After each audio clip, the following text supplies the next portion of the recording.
Something a lot of you guys have been talking about recently is that precious metals, especially silver, it seems, have relatively high premiums on them, and it's actually kind of keeping you guys from really wanting to buy, or maybe just buy less, and you're also looking for ways to avoid those premiums. But in the midst of this all, I think it's really important to address something for the new stackers out there that I don't really see covered too much, which is what I believe to be the time tested, at least as of recently, truly most horrendous purchase you can make as a new silver stacker. And if you have any kind of experience, this is going to seem so obvious to you that you might as well just click off the video now. But if you know anyone who's about to get into silver stacking, maybe you have some kids you'd like to see interested in it in the future, please just advise them against ever letting themselves fall for this. Because when I was 13 years old, when I was first getting into silver, I did fall for this myself, and it wasn't a huge loss. I didn't waste that much money on it, but ultimately speaking, it obviously was a trap that I really did fall for as a young kid getting into silver, and that's not something I want to see happen to anyone else out there, which is why I see this video as being essential. So not to waste any of your time here, the number one worst purchase that any new silver stacker can make, no matter how high prices are these beyond fractional, and when I say beyond fractional, I mean because they're fractionals of fractionals, 1 grain silver bars.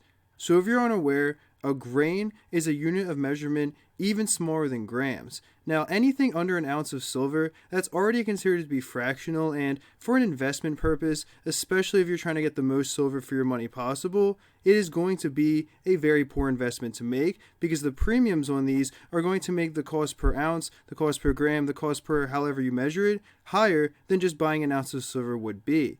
But in any case, 1 grain of silver, the value becomes so skewed that you're not actually paying for the value of silver at all here. I mean, a grain of silver in terms of actual value, it's worth around 5 cents. But check out this eBay listing. They're wanting a couple bucks a piece for these things. And even if you buy a larger quantity, the very cheapest you may find them is around $1 a piece, which is over 20 times more than the actual value of the silver itself. And this creates a really bad effect where even if silver prices do go up dramatically, the value of these, it's really not going to go up much at all, because the fact is, when silver prices go up and demand for silver increases, this is not the investment that people are looking for. They're looking to purchase more silver at once, and they're looking for cheaper forms of silver. I mean, anyone with a few brain cells is going to quickly determine the fact that, of course, these are not a good store of wealth whatsoever. So the demand, it never really increases over time. And what this creates is essentially you being stuck with these things forever, because if you're going to turn around and try and sell them on eBay yourself, how are you going to mark them up significantly from what you paid for them? And even if you wanted to break even, well, here's the thing about eBay. You always have to pay their fees. And that's going to be around 14%, 11%. It depends on the type of item you're listing, but the point is that is going to eat into the money that you actually get from, of course, selling your item. So even if you ever want to turn around and sell these things,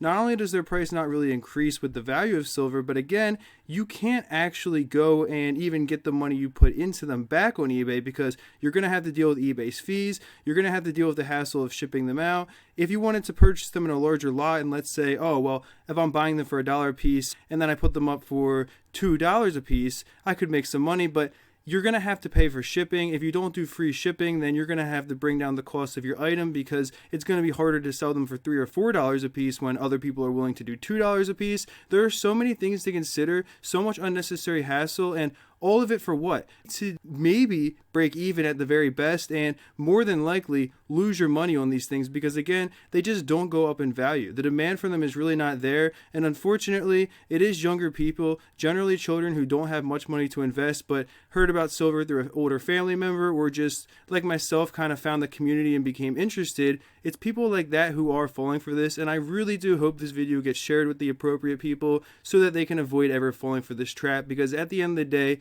there is just nothing to be gained here unless you have the potential to buy them for a much cheaper price than what you can through eBay, and then you're flipping them yourself.